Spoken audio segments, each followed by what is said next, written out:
But I think that we live in a time where people don't actually know how truly bad the cult that they're in. Welcome to Not in a Huff with Jackson Huff, where we interview newsmakers, storytellers, and all-around interesting people. Sit back, relax, unless you're driving, and enjoy the show. Here's Jackson. Hello. I am Jackson Huff. This is Not in a Huff. Thanks so much for joining me. As always, really appreciate it. This week's be with Andy Wingrave. Now, Andy is a fascinating guy, to say the least. He's somebody who's went across the entire globe, kind of immersing himself in different groups, whether they're religious groups, whether they're kind of mindfulness groups, yoga groups, and all kinds of things. And some of these, are very kind of just good and easy and nothing sinister happening. And there's some that maybe kind of dive into the world of maybe scarier things and having leaders that are telling people to do things that aren't so great. So we're going to talk about some of that.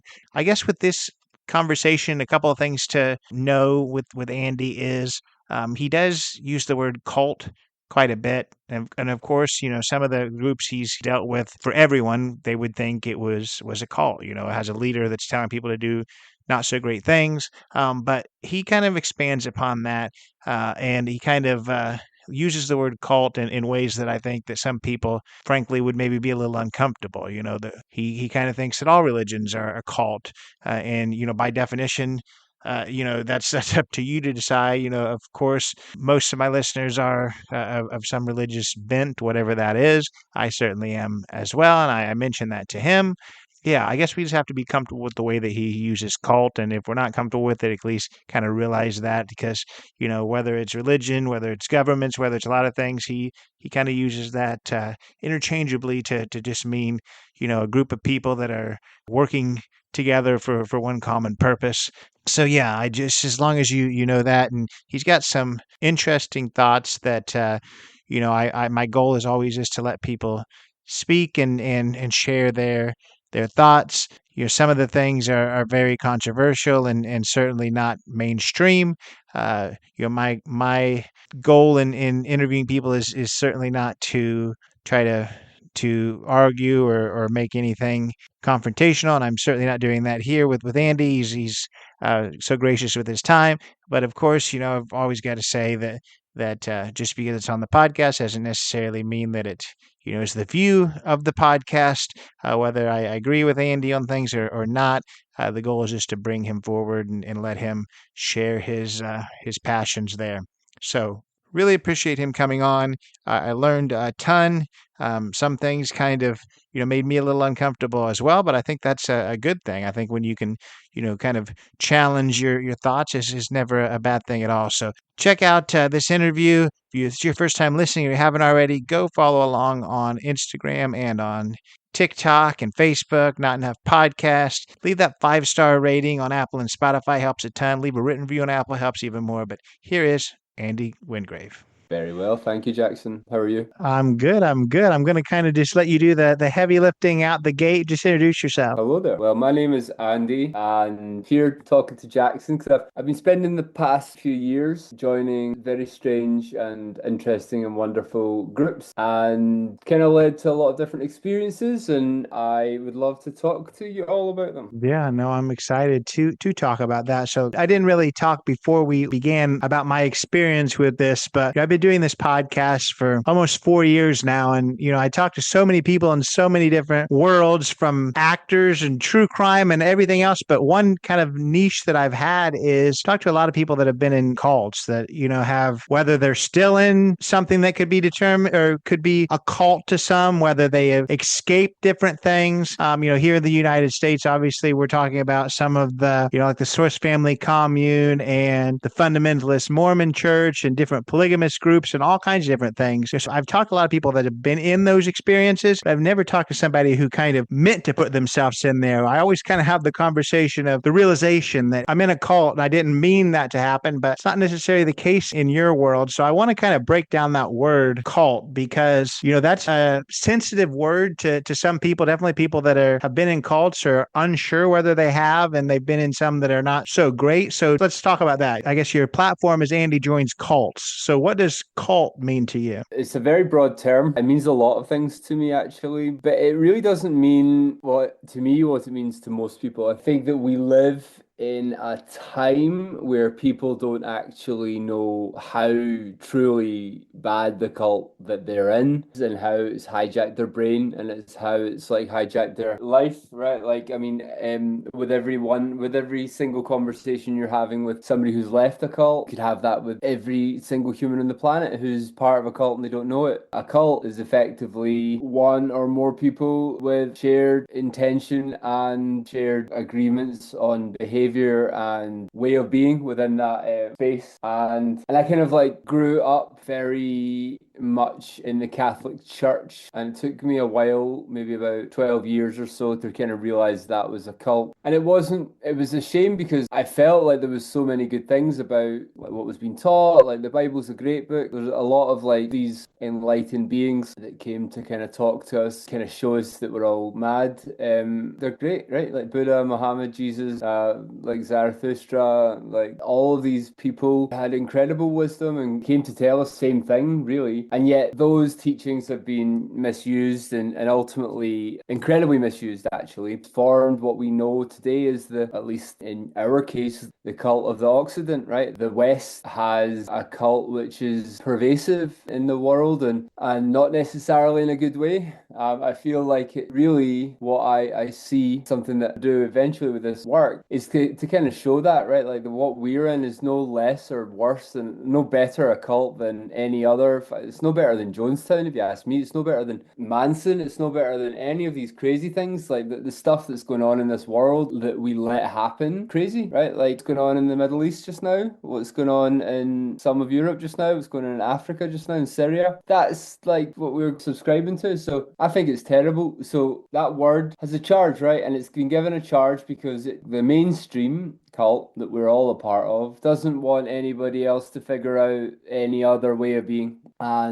And my experience through this has very much been that there are other ways of being, and they can be incredibly nourishing and revelatory and exciting and interesting and beautiful. And they can also be crap and terrible and exploitative and terrifying as well. But I think it's like it's the same in the same way that music is just music, right? On that spectrum, you've got death metal and you've got classical and you've got pop music, right? You could use the same concept for the word cult, right? You just got a bunch of cults in the world, and some are great, some are fun, some are beautiful, and some are also terrifying and weird and awful. And there's a spectrum for all of it. I don't know if that answers your question, but yeah, cult means a lot to me, and I chose the word as part of my channel very purposefully because I know how much of a charge we've given that word in the West. Yeah, no, I think that makes sense. I just want to make sure that we're all on the same page of what cult means to you, because when we look at cults, I guess the standard definition generally has to do with kind of a devotion to one individual, which most people look at in a sinister nature. So people look at it in a negative light. A lot of what you said Yeah, there was like Donald Trump. was not necessarily towards one individual. So are you saying that you talked about the cult of the West completely? So are we talking about cults not necessarily as always a devotion to one person? Person is irrelevant, right? Because, like, I mean, Christianity is a cult, right? Catholicism is a cult within that cult, right? Like, then you've got cults within that cult, right?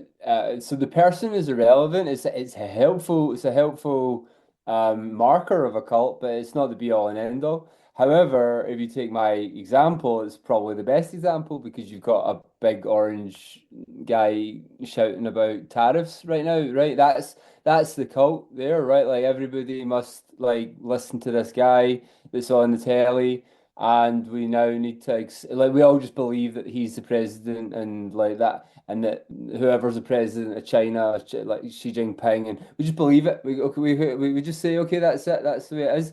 It's nonsense. Like we all decided to go right. Let's actually figure out what humanity could be. We've got the opportunity to do that, but we don't because we're locked into this cult. That cult has wired your brain to like listen to it, to pay attention to it every day, to make sure you think it's interesting enough. It's a pantomime. It's an absolute pantomime. But yes, it's the most powerful expression of a cult we have in this world because for the last 120 years they've hijacked the media, right? Like the media has been completely, fully controlled by this cult, and and ultimately we're all willing or semi-willing participants in it, right? So I don't necessarily agree with the dictionary definition of a cult, but it does suit our particular situation very well in terms of if you want to apply that, you can easily apply it to any pretend democracy that exists in this reality, and there are many. Yeah, yeah. So I guess the last question that I have about, the specific definition is obviously you just brought up a lot of different things that would be trigger points to certain people, whether it's Christianity or Sure. democracy, some really, really big things. So we don't necessarily have to dive deep into that world, but is it fair to say when you're saying all of these cults, whether you think these particular ones are non-productive, we don't have to go into that, but you talked about how cults aren't always bad, so you're not necessarily saying that every cult is a bad thing, correct? Absolutely not. No, like a cult is just a group of people with shared intention, effectively in my definition of it, and it's just mine. But having gone to many of these different spaces, different places with different people, a charismatic leader definitely helps, right? But Ista is definitely what I would describe as a cult, and that doesn't have a charismatic leader. Everybody's kind of like there's like levels and all of this kind of stuff, but there's no one leader in that thing on purpose, right? Because they were being called a cult, and they decided, right, like we need to figure this out.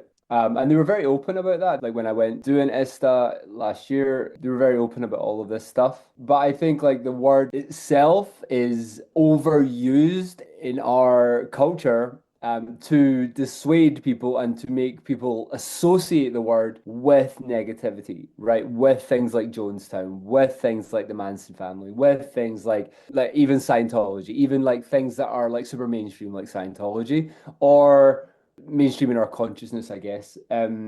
Or even like the Latter-day Saints, right? Like Mormons, it's all a cult. Everything is a cult, right? Like everything, if you've decided with your like I don't know, like if you've got a group of friends, it's a cult, right? Like you've got like it's not a dangerous cult, probably, hopefully, but like you've got shared norms, you've got shared like things that you'll do. You probably have a routine with your friends, some in jokes, some things that nobody else will get. That's just a cult, right? Like and you might want to open that up to more people at some point, you might not. And it's the same thing, right? It's the same thing with every big group, right? But America is a cult, right? Like Britain is a cult. It's all a cult. Like when I grew up in Scotland, like I have a Scottish accent, right? I'm part of that cult. So the whole use of that word is very consciously because I know it's got such a charge, but it's also consciously to widen people's understanding of like, how am I being brainwashed? How am I being brainwashed in my own circumstance? Because just because the brainwash suits you doesn't mean it, or you're comfortable with it, or you're not even aware of it, doesn't mean it's not happening. And it certainly is happening in our culture. That is certainly happening. 99% of the population in any given country is completely brainwashed by their government. And in recent times, at least in the last decade or two, significantly more by America, and that's been happening globally. Yeah. And we don't really have a choice about it, really. Like it's just kind of the way it is. But it's terrifying, and terrible things have been done in the name of that cult. And that's the thing that I would say and add to that to kind of come full circle in the concept of Christianity. Christianity absolutely is a cult, but that's not to say that there's not good things, right? Like about what's in the Bible, right? The Bible's a great book, and ultimately all of the Christian religions are just different interpretations of that book. Like some are closer to the truth and some are just wildly used for control, right? Like the Catholic religion in specifically, I have as much or as little time to talk about as you like, but it's specifically designed to obfuscate everything important about like what Jesus was teaching. And it's designed to completely, it's ruined that entire guy's work. Poor guy. I didn't learn this. I didn't learn this until I realized, like, as a child, like, so much is being done in this guy's name. Like, I don't believe it. Like, it doesn't make any sense. Like, why can't I question these things? So I ended up, like, not believing in any of it. And eventually, coming full circle, started to learn about like many Christian mystics, like St. Francis of Assisi or Meister Eckhart or Teresa of Avila or any of them. There's so many of these like mystics, and they're unbelievable. The stuff that they were doing, the stuff that they were like the stuff that they were espousing, right? Like even Saint Germain, like they were really working at going, guys, wake up. Ignore that fucking priest in the pulpit. Sorry if you don't like me swearing. Ignore that priest in the pulpit. This is what's going on. And they really break it down in beautiful ways of like, hold on, this is what he was actually trying to say. And if you go into Christian mysticism, it's an unbelievable journey.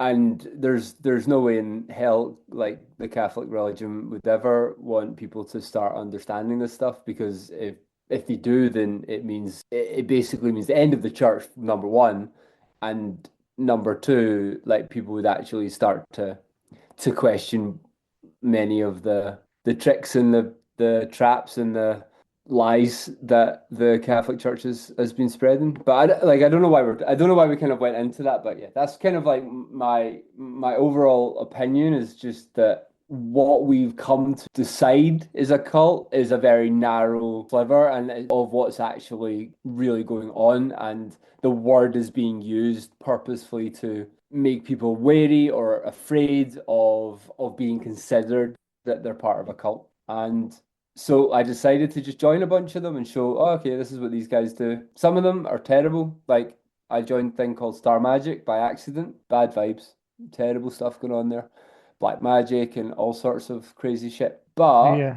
Yeah, and I want to get into that for sure. In this podcast, obviously people listen to me talk every episode, so I don't really go into, my own thoughts very much at all. That's just not really what this podcast is for. It's to listen to other people.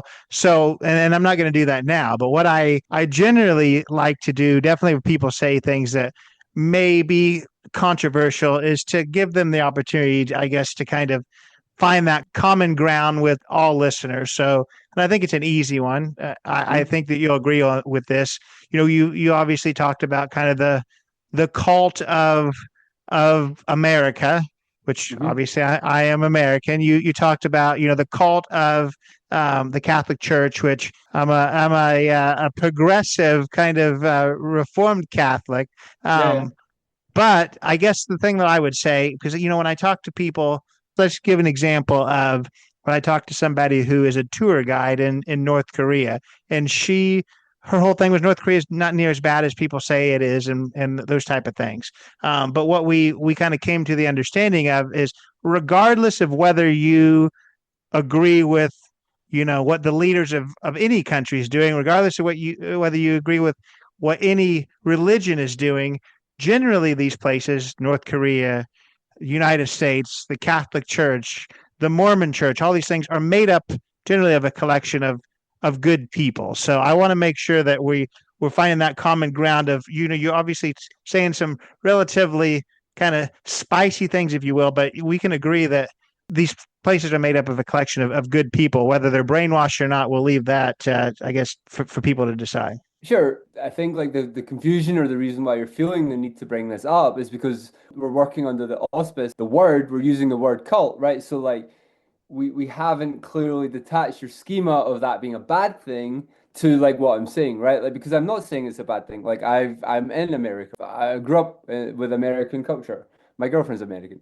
So like there's no like in that sense it's like it's great. Like there's loads of great people here. There's loads of great people in the Catholic Church. I don't agree that they're all good. I don't agree that that there aren't some power hungry, abusive, terrible Americans, Catholics, Mormons, whatever. But the majority of people, just the majority of all humans, pretty good people, right? But like the sad fact is that a small number of those people will be abusing their power, will be like doing their best to make sure you never really escape the mental prison that they've given you in whatever sense that is, right? If somebody's very attached to the concept of being American or attached to the concept of being Catholic or whatever, like, and these labels are so important to them, well, that's the trap in itself, right? That's the devil, right? That's the hilarious, funny thing is that your concept of yourself has been so driven by whatever label you are, whether you're male or female, whether your sexuality is whatever it is, whether your gender is this or that, whether your like music taste is this or that, whatever, like building up a construct of personality, and that's what like that's what most people identify as the self. It's nonsense. It's got nothing to do with the self. The self is nothing about these things. However, it's like an incredibly well crafted and well oiled machine, and it's a trap. It's all a trap. So my like if I could encourage people to do anything is to question the labels, right? To question what why these labels are important and who gave them that importance. Because if you do any amount of that, in any meditation or in any kind of just exercise of like understanding your relationship to these labels, you realize how absolutely irrelevant they are. They only exist for you to allow other people to tell you what you are, and that is not what you are. You're so much bigger than that. But that's another conversation. That's like a conversation we can't really have in the under these under the conditions where we we haven't deconstructed the concept of labels, who gives them, who approves them, why they exist, and how they create, as I mentioned, a mental prison for almost everybody in this world, right? Like everybody's got this kind of concept that you are like Jackson and you're like you like this type of thing and do this type of thing. You run a podcast and that's great and that is very helpful cues for people to understand like what you as an ego or as a personality do. But I think like a good example, a good thing to question is just like always ask like who am I? And this is I learned this in a place of like in a meditation retreat recently, and you find a very that actually in silence when you're asking that question, there's a lot more to you than the labels that other people have given you, and you've just kind of like accepted and or rejected throughout your life. But to your point, there's no negativity, right? Like there to me, there's no negative concept around America as a cult or Catholicism as a cult. It just is a cult. It's just like that. Like to me, there's no question there, but I don't have the negative connotations of the word cult that maybe people do. I don't think that the Catholic Church or the American culture is for sure a positive one. I feel like there's definite like big problems in both of those vehicles, but like they're not mine to solve. They're for people who belong to those cults to solve, and I don't. So it's like it's not really up to me to criticize. Like I don't really like they exist, and I'm aware of them, and they're pervasive and powerful, but at the same time, like it's not really up to me to have any critique on them because there are other cults out there that I'm more interested in. Yeah. So I guess you talk a lot about, basically finding oneself and in individuality and things like that. I do think, I think why we have so many cults is just because as people, I think we're community oriented. We like to find people that a lot of times think like us and look like us, and that's not always a positive. But I think that's the reason so many cults are out there. So I guess the most pointed question I would have for you, given kind of what you're saying, given that you've kind of made a name for yourself of going around and looking at different cults, is it what makes you do that? Is it to kind of learn about each one of them and figure out why they've created the connections they have? Is it to find one that you I guess found your place in, or what makes you want to kind of go around and look at all of these different groups? I think there's a few things. There's a few things that really started the journey, and there's one thing that kicked it off in a major way. I think like a huge influence for me in my life, especially in the last 5 or 6 years, is Bhagwan Sri Rajneesh Osho, right?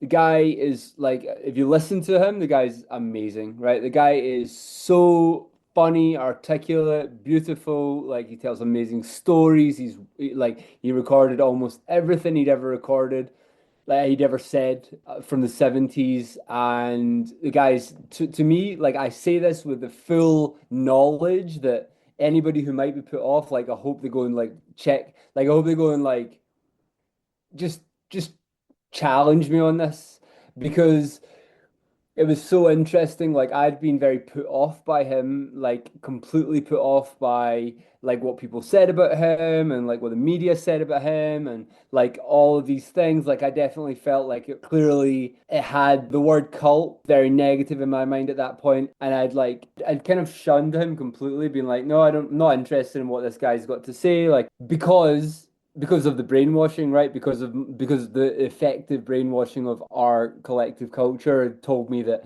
that guy is a cult leader and therefore cult leaders are bad and therefore don't listen to him because you're not wanting to join a cult, are you, Andy? And then one day, like after seeing this guy all the time, like pictures of him everywhere and other things just happening that were very synchronous, I decided to read a book by him. I started reading this book and he just like brought me to tears in like the first half an hour. I was like, wow, this is what they've been hiding. No wonder they're hiding it from me.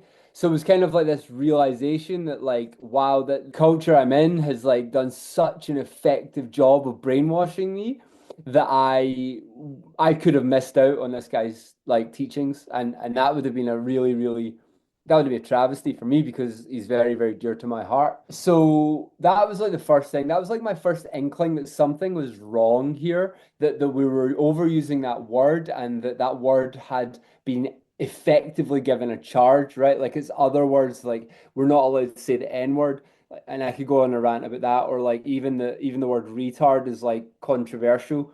And it's like there's reasons we created these words with charge so that we can explore these things, right? Because if we're afraid to explore them, then you might get ideas outside of what the media and the governments want you to have.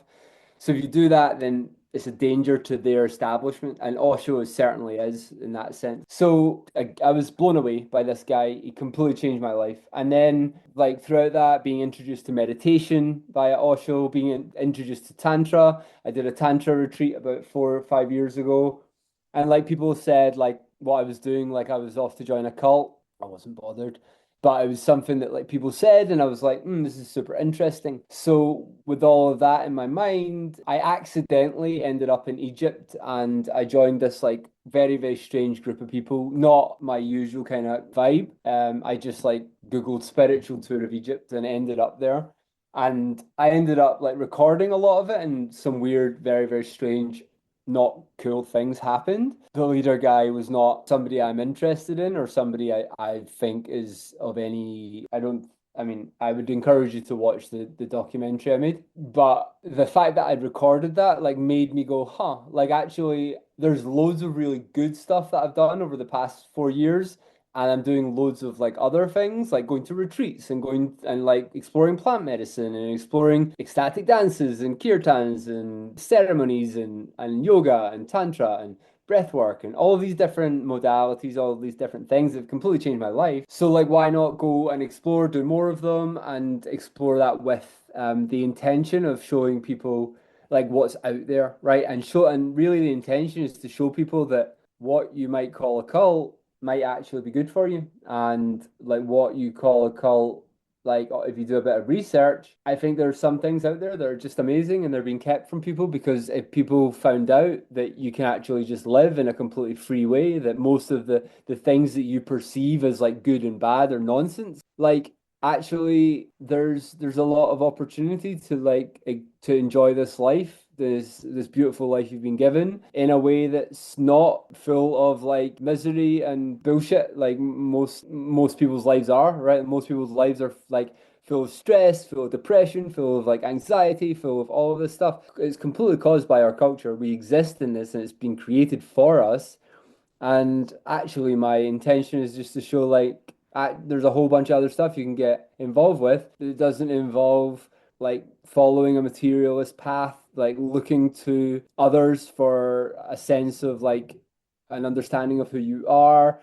All these things, right? Like that's what encouraged me to do it, and that's what still encourages me and excites me about the work I'm doing is very much just showing people that there could be another way, but also with a view of like kind of being careful and also like knowing that there are people out there that like take advantage of people who are perhaps a little bit more vulnerable.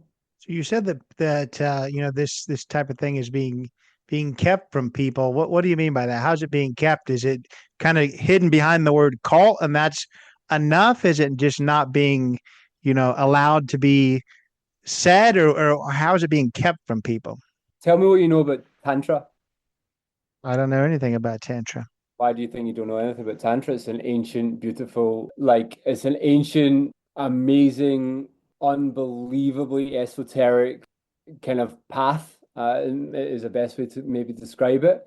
The Tantras are effectively one of the oldest religions in this world, and they're still very much alive in this existence. Tantra, is sum it up, is about fundamentally seeing everything as God, seeing everything as divine, seeing everything as it is, and also being present with what you're doing, right? Tantra is not just about sex. Tantra is very much about being like fully present in whatever you're doing with whomever you're doing it with. So not like when you're doing something, not like thinking about like, oh, I need to pay that bill and have food tomorrow and like what am I doing next week? No, like fully being in this moment, being conscious and understanding that consciousness, that awareness is who you are, right? So Yeah, like what I'm saying with that is kept from people. That's what I'm struggling with. Yeah, I fully don't know kept. anything about it because, I've never researched any of it. It's certainly not being promoted. I'll give you that. It's not being promoted and it's not being, pushed out there into the mainstream, but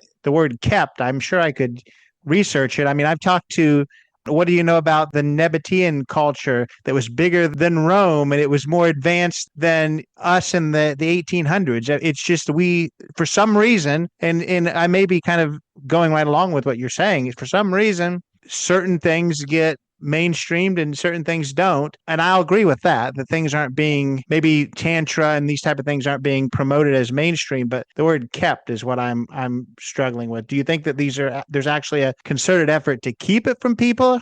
I think like concerted effort is a good way of describing it, right? Like the best example I can give you, and this is separate from what I'm actually interested in, but like a good example is like if you go and watch two recent podcasts in the past year, strike me. In fact, three. I would say three. There's three. There's like three Joe Rogan podcasts that I think are done. They did very well on. Like one was like Dave Smith recently, and this like other guy from Britain. Really, really interesting podcast. It was like a debate about Israel, and Palestine and all of that. Another really interesting podcast was Graham Hancock and some other guy, some like archaeologist guy about Egypt, right? About what's been kept from us about Egypt and Göbekli Tepe and like all the ancient civilizations. And another really good podcast was Terence Howard and Brett Weinstein, and they were talking about math, right? Like what's been kept from us in a mathematical perspective. That one blew my mind because Joe was fully like on board with what Brett was saying, and that's because they're buddies. But in fact, right, like what they were saying is like Terence was giving a completely different perspective on sacred geometry, and I'd done a lot with Blender to show like what this could mean, fundamentally expanding our complete understanding of this reality in a way that, to put it in basic terms, demonstrated very clearly that there is a high probability this what we know about sacred geometry, like that this reality is created in the shadow of that, right? Like in the inverse, like that what we perceive as reality is created through the shadows. Like everything is just a beautiful, really complex shadow. And then secondly, talking about like one times one equals one, right? Like or like he was saying it would actually equal two. And Brett was like, that's ridiculous. And like so many, there's all this stuff about that. But what nobody talks about and what we really ought to be talking about as a human civilization with all of these things happening, especially the psychedelic experience, because that's also hidden from people. That's willfully hidden from people, right? Because it's illegal, right? And it's like, and as Terence McKenna said, like the fact that is illegal and that people can go through their whole life without experiencing like mushrooms or LSD or DMT, like the fact that that is like tantamount to sex being kept from people, like the fact that these things can be experienced and like truly like get you to an understanding of like what this whole thing, this whole shebang is, and it's being willfully kept is, in my mind, one of the greatest travesties of that I've ever even witnessed, because those experiences really do take you to a level of understanding beyond what we're ought to be thinking. Sorry, back to the Terrence Howard thing. It's like what we really also ought to be talking about is that two things can be true at once. Two things that can be look very separate and be completely different, but like it is possible for 1 times 1 to equal 2, and also for 1 times 1 to equal 1. And it is also possible for both of those to be absolutely correct. It's a paradox, but this entire reality is a paradox. Anyway, to my point is that, like, to answer your question, is like, do I believe that these things are being hidden from people? Yeah, like in a concerted effort, in a way that you wouldn't ever know, right? Like you wouldn't really ever know about. And I can explain this in ways like there's things that you just can't Google, right? You try and Googling Salvia divinorum, you get mostly nonsense government articles about the legality of it and stuff like that, right? Like this is like a plant. It's basically a sage plant. Looks like a house plant. You can smoke it and just go and live an entire consciousness. Go live a consciousness as a rock for an eternity and then come back in your body in 15 minutes, or a tree, or like go live in as an alien in another planet, live the entire life in 15 minutes, come back to your consciousness in your own body. They're not talking about this. So this stuff is fully, willfully hidden from people, and you can test it out. I recommend using Anthropic, like Claude, or even ChatGPT. You can start to see, like, when you push against things, right, that it's very clear that there's a thing called AI containment. Now, AI containment is about safety, right?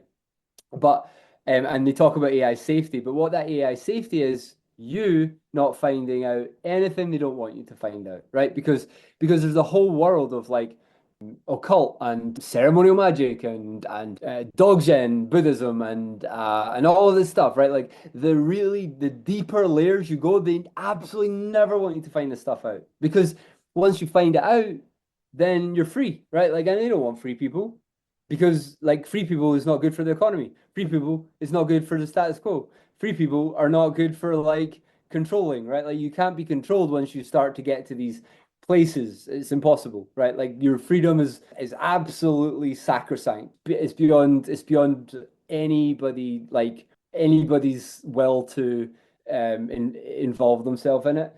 And you wouldn't notice it, right? This is the thing. This is a sad fact, is that we grew up and that Google just like slowly like made sure that you never got to find out most of these things. Now with ChatGPT, now with GPTs out there, it's easier, but you can tell that they've definitely tried to like hide things. I think it's my interest in this became incredibly active because I don't believe the moon landing happened. It's my personal opinion. It's just based on what I see and what I observe. In my opinion, it basically never happened. Again, just my opinion. But the thing is, like, what I realized was when I pushed ChatGPT on this, like, it would be so adamant, like, it definitely happened. What are you talking about? It absolutely happened. I'm like, look, I'm seeing this with my eyes. Like, this looks like a bunch of tinfoil and fucking strings, and we're meant to have gone up to the moon, and yet we've never been back. Doesn't make sense. Blah, blah, blah, blah, blah. And I would just keep pushing it. And what I realized was actually I could always get it to admit that actually the moon landings were fake.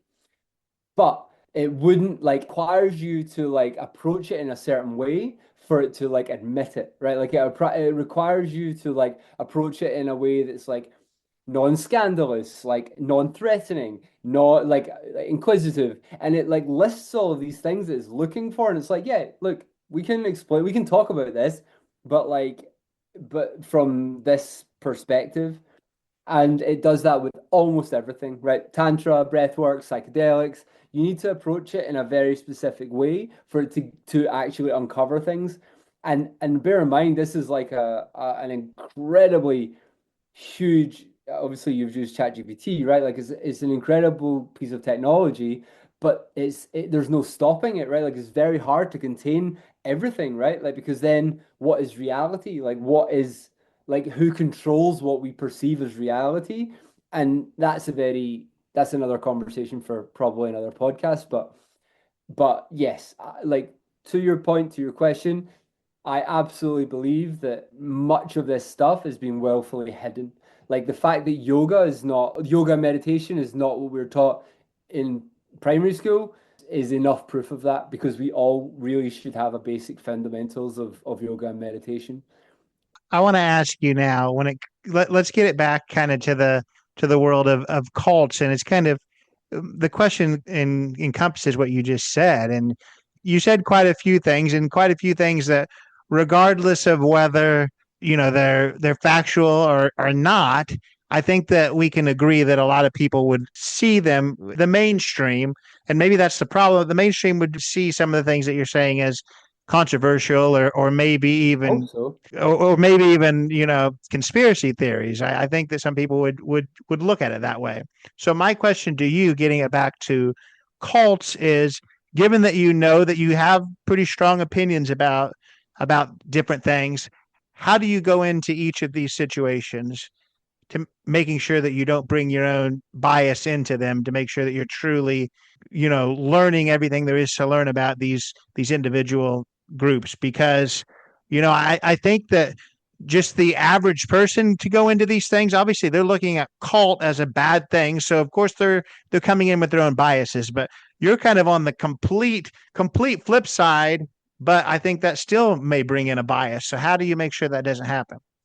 I think you can't avoid bias, really. Ultimately, whenever I go to do anything, I come in with a beginner's mind, right? Like, what are we teaching? What are we learning? But I also come in with my personality, right? Like, which is my personality is relatively combative. I'm not going to accept something just because somebody says it to me. So like to me, that's why I do this work, right? Like you asked why I join these cults and whatever. What I realize is that I have a very specific type of personality, call it because I grew up in how I've grown up and the types of environment I grew up educationally, religion, familially, all of these types of stuff gave me the type of personality which made me like I want to question everything. I'm not gonna take anything at face value. I'm not looking to be saved. I'm not looking to be like I'm not looking for somebody's favor, right? Like I'm not going in and wanting the leader to like me, right? Like I'm going in as me,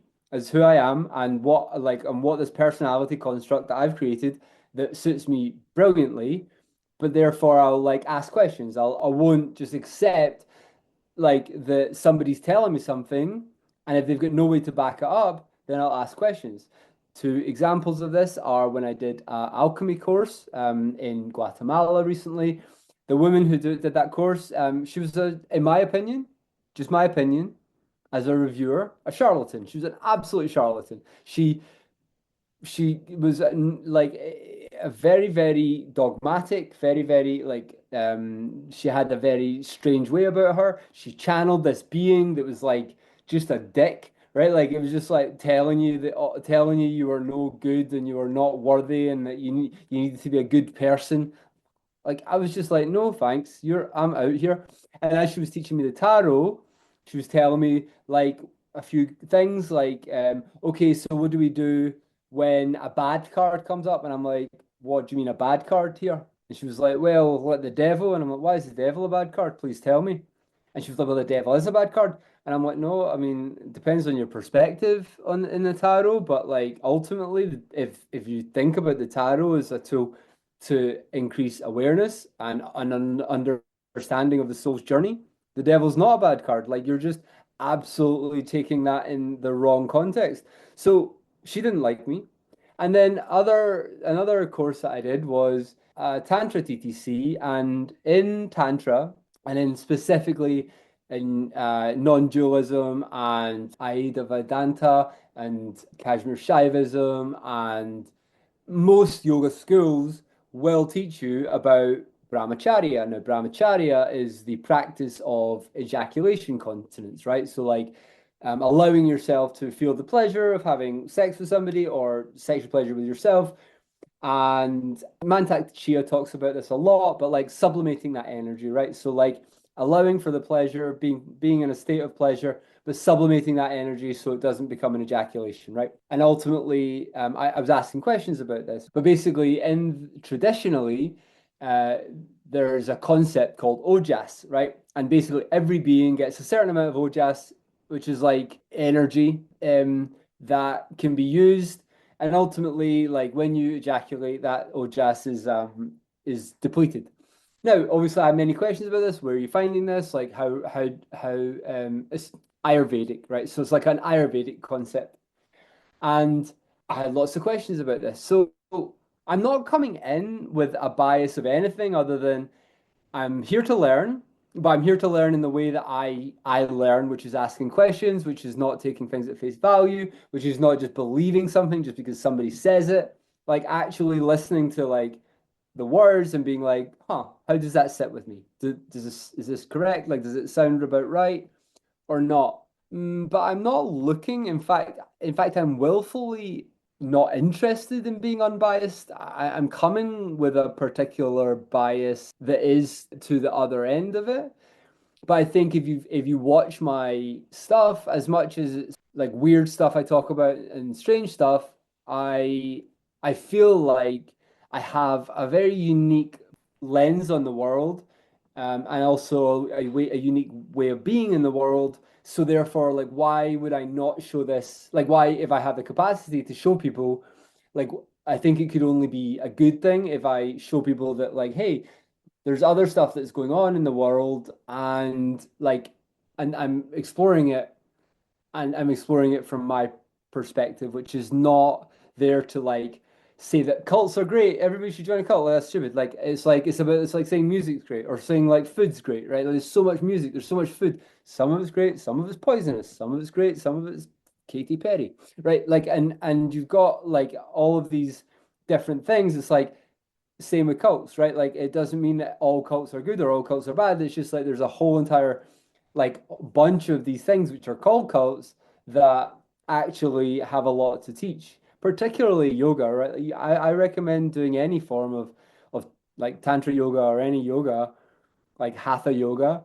Anything that's not like super flowy, I recommend. So like there's all the stuff out there, and I aim to show people it with my own lens, and that's all I can do. Yeah, I hear you. Three more questions, so you can answer them as long or as short as you want here. But the I guess we talked about how you come in with bias or you don't, or you come in with your own thoughts. But the other question I would have is, given that you have this online presence and you document things, how do you think that has shaped or changed your overall experience in joining these things, knowing that you're going to document them? Do you think that it's made you make sure you have a deeper understanding? Do you think that it's helped kind of the experience, hurt the experience? Talk a little bit about that. It's changed it, certainly. It's definitely changed my intention going in. However, I think it generally helps me understand what I'm learning a lot better. A really good example of this, not the next vlog I'm releasing, but the one after, is the Joe Dispenza. I went to a Joe Dispenza retreat. If you haven't heard of Joe Dispenza, I highly, highly recommend you do. Guy is a modern day mystic of the highest caliber. I absolutely love him. The retreat was amazing and it was wonderful. But like when I was doing it, like he goes into like super deep subjects. He's not like he doesn't like float around in like the like places people are comfortable. He goes into quantum physics, he goes into epigenetics, he goes into like really esoteric stuff from a scientific lens and is like able to prove all this stuff as well and doing like so many things that are amazing. And I definitely felt like by doing the vlog, it or the vlogumentary or whatever you want to call it, it helped me come back and like talk to the camera and be like, this is what I learned, this is what I think, this is what I know, this is what I believe, this is what like blah blah blah blah. So definitely helped me bring it all together. Do these people know that you're documenting things? I mean, there's plenty of cults out there that don't necessarily want their thoughts way out into the mainstream. Does everyone know that you're doing this? No, I've never asked permission. Like they don't really. I've never felt the need to ask permission. As it gets bigger, like I probably will, but then it will be looking at places that want to get that kind of attention, right? So I imagine it'll evolve and change as I do more of it. I'm not sure. But yeah, I don't. currently ever tell people I'm doing it. I did, funnily enough, the one time I did do that, they rescinded their, like, the woman became crazy and like rescinded her permission. I'm like, you gave me permission. I recorded this. It's getting released. I don't care. So like there's no point. Like they can't stop you vlogging. They can't stop. It's like trying to stop somebody writing a review in Reddit. Like how much effort are you going to put into like caring about it?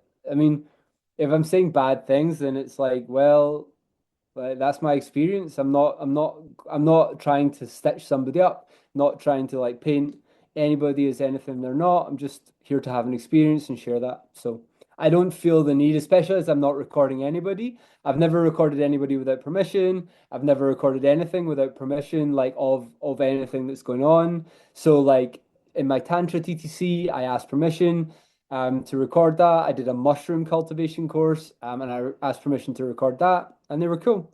And some places are like more secretive and ceremonial, so it just depends. Yeah. How can people check all these things out? Or if you look up Andy Joins Cults, you'll find me on TikTok, on YouTube, and Instagram, and I I don't like X. I mean, I have it, Yeah. so maybe YouTube or Spotify is the best place to find me. Yeah. I really, really appreciate your time. Thank you so much. Thank you so much. So that was Andy Wingrave. Really appreciate him coming on. Like I said, definitely an interesting conversation and one that I think will quite a few people uncomfortable just with the lingo that he uses. But yeah, I think that it was a powerful conversation. Just like I said in the beginning, some of the things that he says is a bit controversial, and you certainly can take all of that to heart or with a grain of salt for sure. My goal is to have people come on and speak about things that they want to, and he certainly has a lot of experience with traveling around and kind of assimilating himself into a lot of different groups. So I certainly wanted to talk about that. Some of the more controversial things that he talked about. Like I said, we'll just leave that to his opinion, and doesn't say whether the podcast agrees or disagrees with some of that. But yeah, I really appreciate Andy coming on. I appreciate you being here.